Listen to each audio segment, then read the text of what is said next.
Did you see Saw? Of course I see Saw. Moz and I see Saw all the time. No, the movie. Did you see the movie Saw? Oh, yeah. Great film. Almost as fun as going on a seesaw. Coming out this year, we have Saw 10.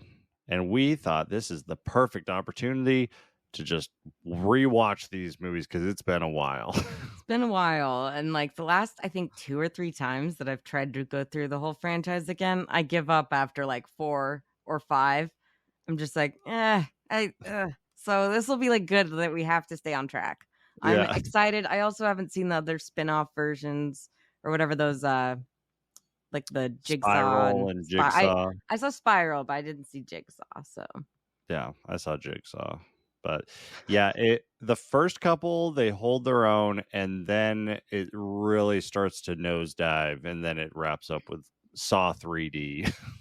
Yes, which like is interesting because the Saw franchise is so funny to me that like it starts out as something totally different than what it ends up being. Because it's like by the end, it's like you're not even rooting for the people in the traps. It's kind of like most slasher franchises, I guess, where like Jason or Freddy or Michael Myers become the character that you're like, fuck yeah, like you're rooting for him, not for like the idiot characters in his way.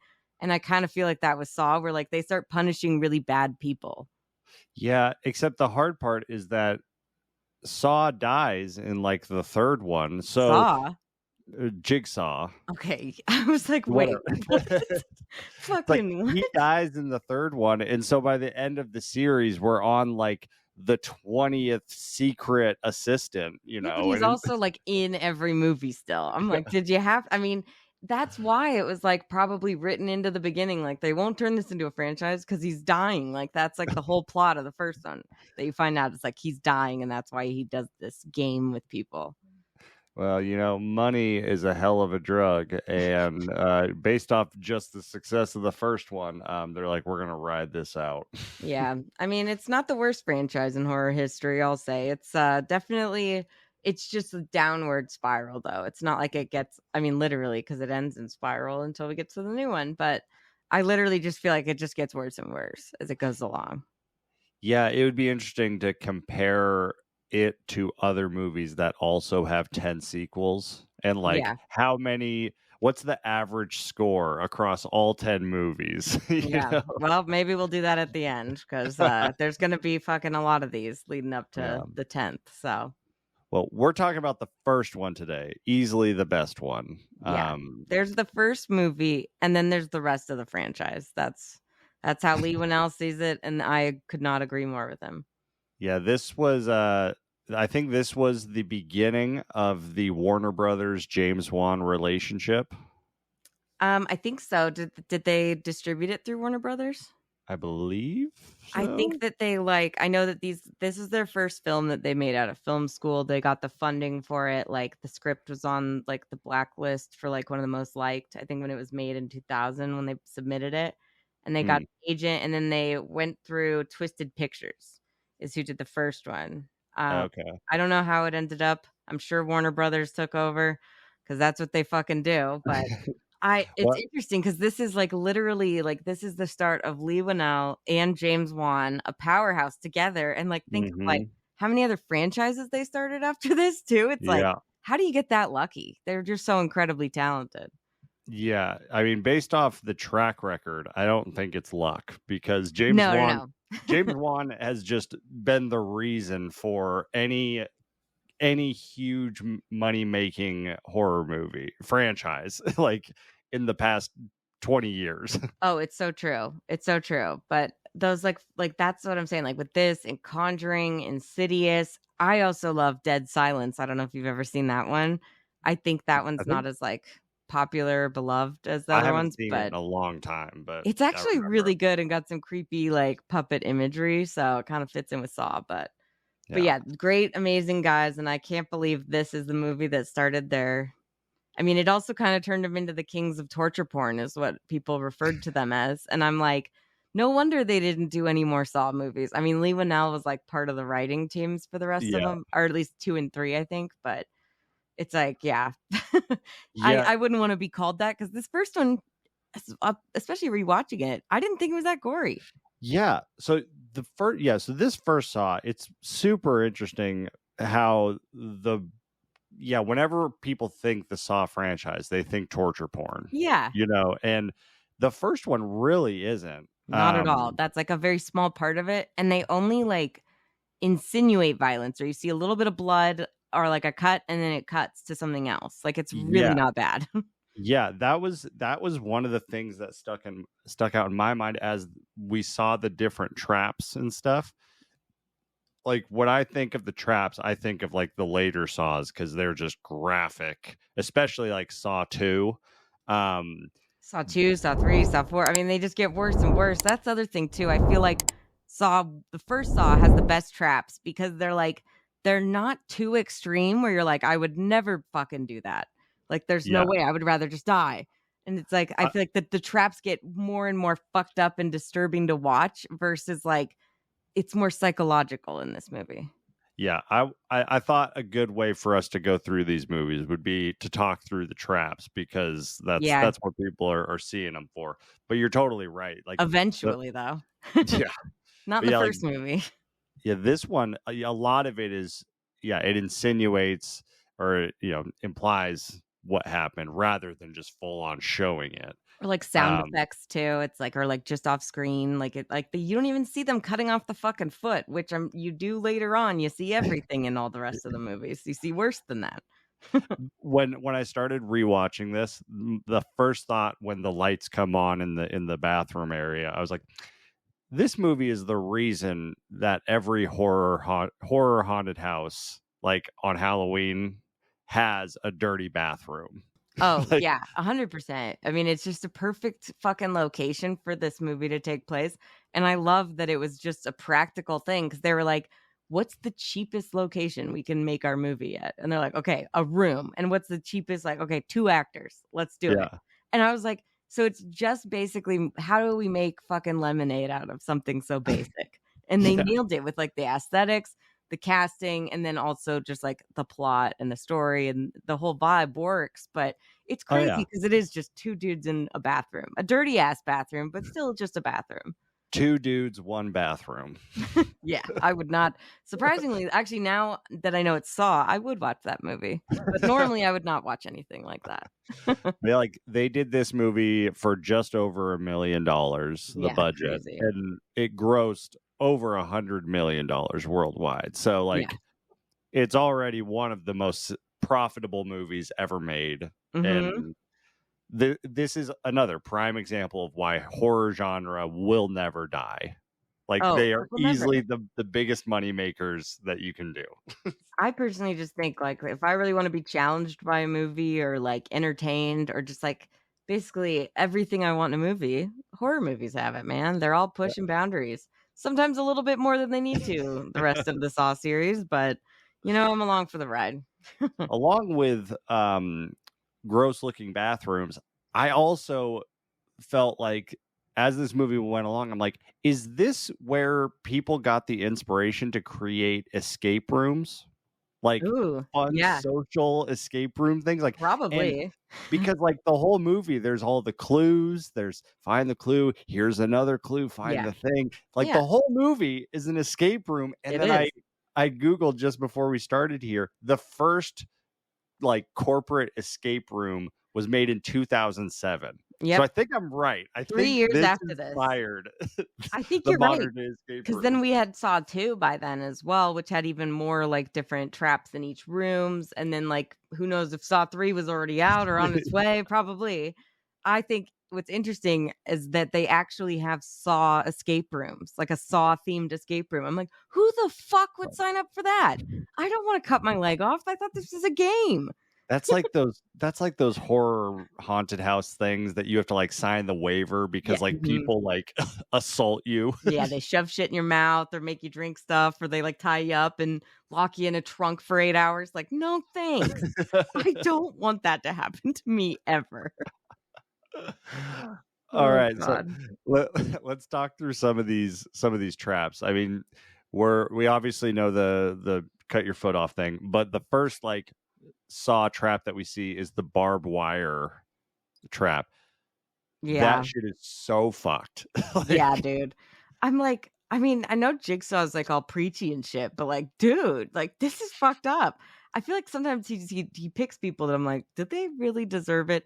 I guess it's kind of since the beginning. He always picks people that are kind of like not the best, but they're Mm-hmm. also not the worst. You know, I feel like later on the people just get worse and worse. It's like a guy who lies about everything to his whole life, and he's a total scam, and like he's killed people. Like it's shit like that. Whereas Yeah. now in the first one, you're like, these guys are really riding the line. And the razor wire, I don't know, this guy had cut himself before? I feel like this is extreme to like, Yeah. here's how you're gonna, okay, now you got to do it like all over your body. It's like, I think what gets me on this part is not even like the little quick shaky cam of like him trying to get out and screaming. It's the fact when the guy says like there's stomach acid on the floor, Yeah. and I'm like, nope.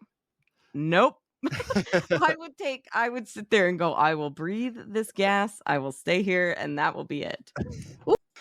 Sorry.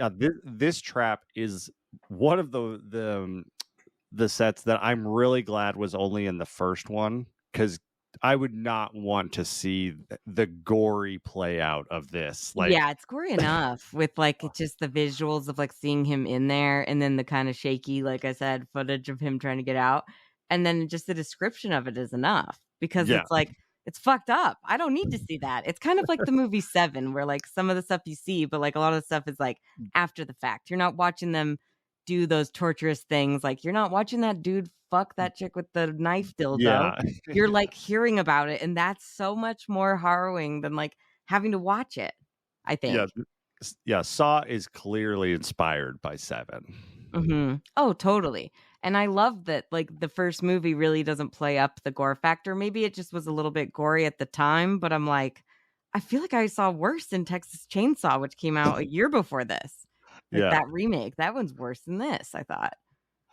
And then so then the next trap that we see is the safe room with the glass on the floor, and he's covered in the flammable shit. I actually thought this one was the least horrific of all of them. Yeah. Because the dude, if I remember right, the guy, he said that he was poisoned, so like he was gonna die if he didn't unlock the safe to get the antidote. That's like every single one of these ones in the first, at least two. I feel like there's always like you're breathing in a slow acting nerve gas. That's like his favorite in the first movie, because I feel like it's like used in every trap. Yeah. But yeah, like his whole thing is he's got to walk on the glass or slowly push it away while he finds the code. But I don't know, like maybe if you die from the nerve gas, that's really horrific. But I guess getting set on fire, I don't know. Maybe the barbed wire I was like, that's terrible. So I don't know. Yeah, I think this one is visceral to me in the like thinking more about like cutting my feet on the glass. Mm-hmm. That sounds awful. And then also like I'm super clumsy, so I would 1,000% light myself on fire within like 5 seconds. So I get really stressed watching that one because I'm like, ooh, but I'm like, how the fuck is he supposed to figure out the order? And why does he walk around so much? Well, I figured the numbers are repeating, unless it's like a crazy ass, like long ass fucking code to get into that thing. Yeah. I felt like it was supposed to be like 3 numbers that were repeated, and then you try them in different orders. So I was like, why the fuck is he running around? Jesus. When I was watching the scene, I also had a funny thought. I was like, if they did like a PG version of this scene, it wouldn't be glass, it would be Legos. Ooh, that would hurt though, too. That would be almost just as bad. I feel like this one is still, yeah, you're right. Out of all the saw traps, I mean, as we go along, they just get worse. But I would say, yeah, this is probably like the least torturous. So, well, actually, the next one was the reverse bear trap. Actually, yeah, that one's better. I think that is the best one, because that's the one you want. You die immediately, right? Like, oh yeah, I would assume so. I'm pretty sure, doesn't somebody get it in one of the later ones? They finally show it with somebody getting it, and it like explodes their head or whatever. Maybe. I'm pretty sure we see that at some point, or else I'm just crazy. Of course we see it. Yeah, we definitely see it at some point, because I was going to say they have to go back to that and be like, here's what they wanted to show you. I'm like, I don't think they did. But I love that. I think that one's the best, actually. You're right, because she also doesn't have to do anything to herself. She's not cutting herself. She's cutting open somebody else and going through their stomach, even though at first she thinks that they're dead. It's pretty fucked up, but I would get over that a lot faster than if I had cut my stomach open on razor wire or whatever the fuck. You know? I'm coming back from this one. Well, and then the last one, it's kind of like the half one. It's the when the detectives find the hideout and the guy's got the drills. Yeah. That one would suck because those drills were moving slow. So that's gonna slowly dig into your head. Yeah. That was also that's a trial run. So there's no way for him to get out. So no. that's just murder. Just testing it. That's what I'm saying. This guy, they're like, oh, well, technically he hasn't killed anybody. I'm like, I'm pretty sure if he's testing these traps like that, he must be doing that. Because I was wondering, like, how the fuck does he know that these things are going to work? But I just assumed maybe he's using a fucking dummy, right? But this guy's out there testing on fucking human test subjects. That's fucked. And it's like, what? These people don't deserve the chance that you're giving some of these other assholes? I don't get it. Well, that was the funny thing I was thinking. I was like, okay, so maybe he's not technically a murderer, but he's definitely a serial attempted murderist. Because murderist, yeah, I love that. No, he would definitely be like convicted of like second degree murder because it's like it would be like voluntary manslaughter almost because it's like involuntary would be like if you like accidentally hit them with a car, right? Yeah, and killed them, but it's like you're putting them in a trap where they have a chance to get away, but 95% chance they're going to die. That's like putting them in danger on purpose. So you're definitely going to jail for all of those things. But even still, like a lot of these traps, if they don't do the thing, then they're going to die by what he put in front of them. So like if the reverse bear trap went off, he murdered Amanda. Like, I mean, he murders all these people who died. Like when they're like, technically they killed themselves. He injected the nerve agent. And he also tape records all of this stuff. So he's just confessing to doing all these things. So. Yeah. Right. And I also wonder, like, there's so many times in his recordings where he's like coughing and shit. And I'm like, he like Jigsaw's so prepared. He doesn't like pause the fucking recorder when he's about to cough. Like, it just seems like really like he didn't cut that part out. Maybe just because we do a podcast that I'm like, you got to cut out that shit. What are you doing? Yeah. Like Jigsaw's getting lazy. I mean, I know he's dying and he's doing all this shit supposedly by himself, but. So, yeah, I mean, so of those four, you're not including the main guys trapped in the room. So I think that might be worse. Having to saw off your own foot, that'd be pretty bad. I could not do it. I don't think I'd do it. I couldn't either. I think I would also not do what Donnie Wahlberg eventually does. I think because they put him in like one of the same traps, I think, and he does like instead of doing that, he uses like the back of the toilet to like break his ankle and slide it through. And I was like, there you go. Why didn't the doctor think of that? At least you fucking have your foot and you're not going to die of blood loss. Like it's going to be painful, but like at least you'll be okay. Oh, also back on the him not murdering anyone. He definitely murders that one cop with the tripwire shotgun thing. Mm-hmm. Like, that. Just I think that might have been. That doesn't mean it's not murder. I feel like that was maybe the goriest part of the entire movie was just seeing the shotguns and then boom. Yeah. I have to say I got a good appreciation always for like a good head explosion or something like when it's shot like it's just it really is wonderful when it's well done. All right, so what did you think of Cary Elwes and Elwes and Leigh Whannell? Leigh Whannell was Adam. Yeah, you didn't know that? No, I did not. I'm just looking at IMDb right now. That's Leigh Whannell. I thought that they were perfectly cast because I think I love Cary Elwes obviously from like The Princess Bride. And back in the day and like Robin Hood Men in Tights. Oh yeah. He's so great and he's just like I've always wondered, I'm like, why isn't he a bigger star, man? He was like so fucking hot back in like the 80s and like I thought he was like, you know, all that. But then again, I saw Princess Bride when I was super young, so that probably accounts for it. But I'm like, he was great. And I feel like he hadn't done anything a long time before he did this movie. It's kind of like a little comeback. No wonder, like, I guess because it's their first movie out of fucking like film school. So it's like weird that like you wouldn't probably be able to get like a Brad Pitt, obviously. So it makes sense he would do a lower budget film, but like he was really good in this.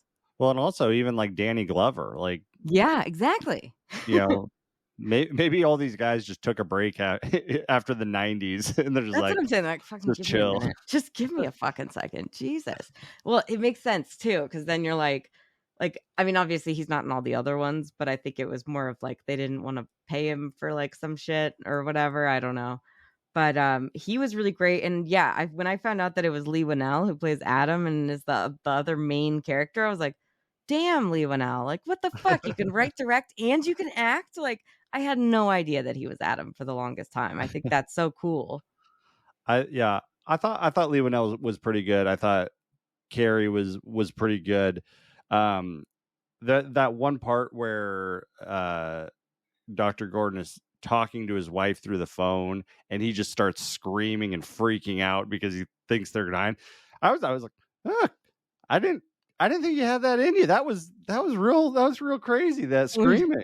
Yeah, when he's like screaming like crazy, I was like, holy shit, man. I agree. That also took me by surprise, but I was just kind of like, I fucking love this guy. Like, he's just great. I'm glad to see him in something different. I feel like he should do more horror. He was pretty good. I do have to say though, unintentional comedy moment, the part where he cuts his foot off and then they like kill Zepp and all the stuff, and he's like, he crawls over to Adam and he's like, I'm gonna go get help. I was like, that is the funniest like speech ever, because he's like, yeah, you are so pale, you can't talk. You look so disturbing. You're gonna crawl away. Like, you look like a corpse, dude. Are you sure you can't get me out of here? Like, at least throw me the saw so I have the option. It's like, what the fuck? But I kind of love that. I feel like it's very more realistic the way he's like breathing and like he can't barely move. And I love it when Zepp comes in and then he's like, fuck you, I'll kill you, I'll fucking kill you. He takes the gun and just fires at it, keeps firing even though there's nothing in it. He's like, ah! Like, it's just great. I really love that whole moment. It is definitely kind of funny, but it's kind of like, that guy's just like off the fucking rocker at that point. Yeah. He's insane. He looks it and he's acting like it, but I'm like, good for him for getting away. Let's talk about Zepp real quick. Mm-hmm. Can we agree Zepp is not good at his job? No. He's awful. Also, I don't trust the guy the minute I saw him because I'm like, hello, Lost. I remember you. Yeah. They tried to make you seem innocent too, but no, he's one of the others. Of course he is. Like, this guy just looks sketch every time I see him. But what do you mean specifically? Like his job with Jigsaw, that is like his game, or like, do you mean as an orderly? No, like, no, we don't see him as, I mean, maybe he's creepy as the orderly. If that's how he met the guy. Yeah. No, but like, he's, of all of the secret assistants that happen in this franchise, he's easily the worst. He's not a secret assistant. That's the whole point, is that they find out at the end that like he's part of the game too. Oh yeah, I guess he's not an assistant. Technically, I think the idea is that like through the trap, like with the guys in the room, I'm pretty sure like in one of the later Saws, they go back and show that Amanda is the one that put them in there and put Adam in the bathtub and like deliberately put the key on top of him so that it would go down the drain instead of in his pocket like Jigsaw wanted, because she's all like, they don't deserve to get out or whatever the fuck her thing is later. I never understood that, but you're right. I think you're right, but it's just like, he is terrible though. Yeah, like holding the wife and daughter hostage, fighting Danny Glover, like there's a lot.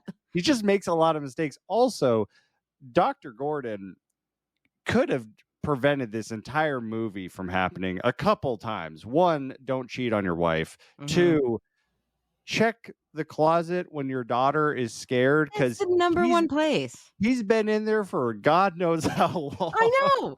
I'm like, God, I can't. I think it's just because I also just watched The Boogeyman, but I'm like, nobody's checking these closets or believing these kids. Like, I would make my parents. I would be like, I'm sleeping with you so you can see this shit. Yeah. Because I don't want to see it. Like, fuck this shit. And yeah, who doesn't check the closet when they say there's a monster in my room? It's either under the bed or fucking in the closet. Everybody knows that. And then it happens again when Zepp's in the back seat at the garage. He like gets in the car, drives off, gets out, and then he pops out of the back seat. who knows how long he's been in the back seat? Yeah, exactly. This guy just seems like, yeah, he's just kind of winging it. And I feel like also his trap doesn't really count. Like he's normally someone who helps people, so now he has to kill them in order to live. I don't understand. Is what's the lesson here? Yeah. Fucking Jigsaw. What is the lesson? I don't know. You're supposed to kill a mother and child in order to be a better person. You can't save everyone. What did these bitches do wrong? Like kill some of the other guys. Well, then we can move over to Lee Winnell. I think my favorite line of the entire movie is after Dr. Gordon talks with his family for the first time on the phone, and he's like crying. He's upset. He's like, they have my kids. And then he hangs up the phone, and then Adam's just like, are they okay? It's like, clearly not. I know. It's pretty good. Oh, I thought you were going to say that your favorite line was this other one that I noticed this time was when he's like, because like Dr. Gordon's like, I didn't cheat on my wife. And then Adam's like, I don't care what the fuck you did. I don't care if you like covered yourself in peanut butter and had a 5-hooker gangbang or 15-hooker gangbang. And I was just like, I love that. That was good. Like slather yourself in peanut butter. Just great. It's like, Adam, that's very specific. Yeah, why do you do this? It's all every other weekend, of course. But I think that their whole antagonism towards each other is very realistic because you think like, because you're kind of like Dr. Gordon at the beginning, you're like, why is this guy being secretive and doing this shit? But it's obviously because he knows who this other guy is. He doesn't want him to know. It makes sense later, but you're like, why aren't they working together? But it kind of feels like if you're in this situation, like, I don't know, you kind of wouldn't want to trust anybody. Yeah. Right? It's very believable in that, like, yeah, they don't know what's going on. They also don't trust each other because they're like, maybe you're part of this. I don't know. But then they also like know they're both hiding things from each other. And then when they learn that, then yeah. It's great. I mean, that's really like a masterclass in like how do you create and maintain tension for two guys in a room that are chained to fucking poles on the other side of the room from each other. And like pretty soon, right? Like once they find the saws and they can't do it through the I mean, you also know the movie's fucking called Saw, so you're like, oh, that's probably gonna be it. But it's like literally they're like they find those early on and they're like, oh, he doesn't want us to cut through our chains, he wants us to cut through our feet. So it's like, how do we maintain the movie until we get to the point that we all know is coming? That like one of them or both is gonna have to cut off their foot. I'm pretty sure that was like the final line of the trailer. It was like, they don't want us to cut through our chains. They want us to cut through our feet. Oh, so you're like, oh shit. And then it's like, how do you maintain the mystery and like all that? And it's not because it's torture porn. It's because it's fucking psychological torment. A lot of these things in the first movie are less so. There's some physical element to them, obviously, but a lot of it is like more psychological shit, which I think is way more fascinating. I wrote down towards the end of watching this, the real star of this movie, and you mentioned it earlier, but it's the sound editing. Yes.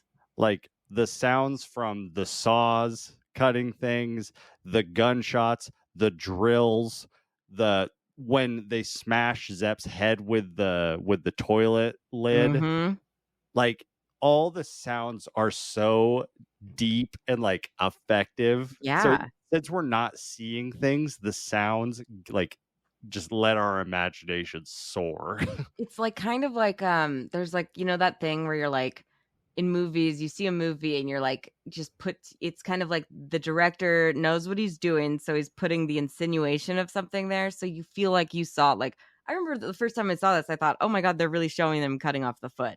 And then you rewatch it and you're like, oh, it's just because of like how fucking masterful James Wan is that he makes you feel like you saw that, but he didn't show it to you. It's incredible. And like really good horror movies know how to do that. Yeah. Like it's not all about just standing there and staring at the gore until it's fucking like, I can't watch this. I know that there's some people who like that, but for me, it's like, I love the fact that like you can, because what you imagine is going to be better than whatever they put in front of you. Yeah, I feel like the thing he was trying to do is like, I want to make people cover their eyes just from what they hear. Like their imagination, they're seeing what they're imagining, and so they cover their eyes. They're not actually seeing it on screen, but the sounds and what they hear It's so good. And then the score too, like that, just the Saw music is so incredible, and like just how it plays for the reveal at the very end. I wanted to ask you, do you think this is like the best twist ending in the history of cinema? Because I think it's up there. I think it's definitely one of them. Like it's so good. I think, yeah, and I think one of the reasons that it is so good is, one, like, no one was expecting the ending. Like, I think people were like, how do they get out of this? Yeah. Oops. Not how has Tobin Bell been lying on the ground for 8 hours not moving? Like, right. And that's the cool thing, is that like, because that was like, he literally filmed all those scenes in that position. They didn't use a dummy once. So I was like, I mean, granted, like he said, he knew he did this movie because of that ending, and he knew that was going to be a huge moment. And I'm like, wow, it really worked out. Also, he has the perfect voice for this. Oh yeah. Like, there's just no way it could be anybody else. Maybe the guy who played Buffalo Bill, but not the same, you know? Yeah, but the Buffalo Bill guy, like, is weird, and like the way he talks is weird, and all this stuff. It's a little more unsettling than it is scary. Tobin Bell's voice is just like, if I heard this man's voice at night by myself, I would run. Like, yeah, it's creepy. Like, and mix it with the voice changer, and you get something really fucking freaky, man. Like, that is the perfect voice. But yeah, I just think the ending is so incredible, and like why this movie is like, obviously, I think became so successful, but why there's like fucking now all the way to Saw 10. Yeah. Like, it's the twist ending that really did it, don't you think? Oh yeah, like the ending is what like sets it on the the top of like one of the greatest of all time. And also just like the build up to it, where like they kill Zepp, it's like, oh, we got to get out. Gordon's gonna crawl 20 yards and die when he's looking for help. Yep. But then it's then Adam putting the pieces together and finding the recorder in Zepp's pocket. It's like, wait, what? No, wait, He's what? And then you see the body. What? He pulls off the fucking makeup, and you're just like, oh my God. And then you just get that line of like, you know, most people never appreciate their life, but not you, not anymore. Game over. And like slams it, and he's just like, no. It's like, I remember the first time watching that, just being like, what the fuck? I have to watch this immediately again, because it was such a crazy twist. And like, if you watch the movie again, you see all these little hints. That's how you know it's well done, because you know, like, so you don't know it, but like if you rewatch it, you're like, oh, I see the signs. They literally put it there for you to figure out. And if you don't, it's the perfect twist ending. Yeah. I mean, this is a movie that would, if it came out today, I feel like it would be ruined with just how big it gotten, because like somebody would have spoiled it with a meme or something like that. Yeah. Hey, but well, they can do the same to Saw X when that comes out soon. Yeah, but people are expecting the twist now. I know, that is the one thing that they try to keep up with all the Saw movies, outside of like making them all torture porn and all about the traps. It really becomes about the twist endings and stuff. And I just find that they just keep getting more and more ridiculous. Like, I think Saw 2 is probably like a good one. And then maybe, I don't know how I feel about Saw 3, but from then on, I just don't care. I think Saw 2 has the best one, because it's like, you know, with Amanda, and that actually has something to do with the first movie. Well, and I think the first one also, like, if you took away the twist ending, it's still a great movie. Yeah, 100%. Like, they aren't crossing their fingers and hoping that the twist ending lands. Exactly. Yeah, totally. I 100% agree with you. It's interesting though that that's like the lessons that they took from this movie, because I feel like I would have taken totally different things from why this movie was successful. But I just saw a quote from Tobin Bell, who plays Jigsaw, and was saying that like kids come up to him and say like that they learned so much from watching the Saw movies. And he's like, what did you learn? And they're like, to be a good person. And he's like, he's like, I'm thinking like, it's gotta be like this high visceral, crazy shit that you're seeing, in addition to this message of like, this will happen to you if you don't be a nice person. He's like, they're actually like retaining that and learning from it. So that's kind of a positive. And I was like, I mean, yeah, they really later they have like an insurance guy who's like the main dude who's like being punished. And I'm like, I mean, I love it because you're like, I'm definitely not rooting for this guy. But it's like, he's like, oh, he denied these people their claims and like all this shit. Like, man, he's really stretching for those people. I'm just imagining kids running up to him and looking like Amanda in the police station. He helped me. Right? Exactly. These people might be fucked up. I hope that he doesn't encourage any like copycats because we don't need this. I don't need a real life Jigsaw. Yeah. Well, I did want to shout out one other funny thing that I had on this rewatch before we wrap up. When Danny Glover is chasing Zepp through the warehouse, and he yells, "I'm gonna get you, you sick asshole." I had to play it back and turn on subtitles because, honest to God, I thought he said, "I'm gonna get you, you sick ass hoe." It's probably because he's got that fucking like. I thought he was dead because he got his fucking throat slit. I was like, who lives from that? I thought that was instant. Like, oh, they're dead. Don't even bother. And he's like still fucking talking and shit. Yeah, it's like wheezing in and out though. You barely get it. So you're right. I can't honestly like. Every time Danny Glover said anything, I just was laughing, picturing Kevin Hart in the second Jumanji. I was just like, "Is that Barber's boy?" Like, what in tarnation? Oh man, I would watch a remake of this movie, but they just replace all of the serious actors with comedic actors. As long as Kevin Hart is playing Danny Glover. To be fair, I mean, they do give a really good parody of the Saw movies in Scary Movie 4. So, oh yes, that one is always great. Dr. Phil and Shaq. Wrong foot. So good. Well, I feel like I'm kind of disappointed that we got the best in the franchise over now. We should probably have done this in reverse order. Yeah, we probably should have. Now it's gonna be like, God damn it, Jake. All right, well, the traps are fucking blending together. Although I will say that's probably the most unique parts of the sequels. So yeah, we'll at least have that. They do get creative with their torture porn. So next up, we really wanted to focus on the first one in the series. So I think next we're doing 2 and 3. Yeah, we're gonna start doubling these up because there's fucking a lot of them, and we got to make it to Saw 10 by what, like October 6th when that shit comes out. I mean, it's coming out soon, so we got to do it, I guess, and let's just bunch them together. It's gonna be rough watching that much Saw in this short of a time, but we'll see ya. Well, we'll get through it together. Yeah. Watch Saw 2 and 3, and everything's on Peacock. So the whole series, yep. Do that, and we'll see you next week. Don't forget to like and subscribe. We're out here.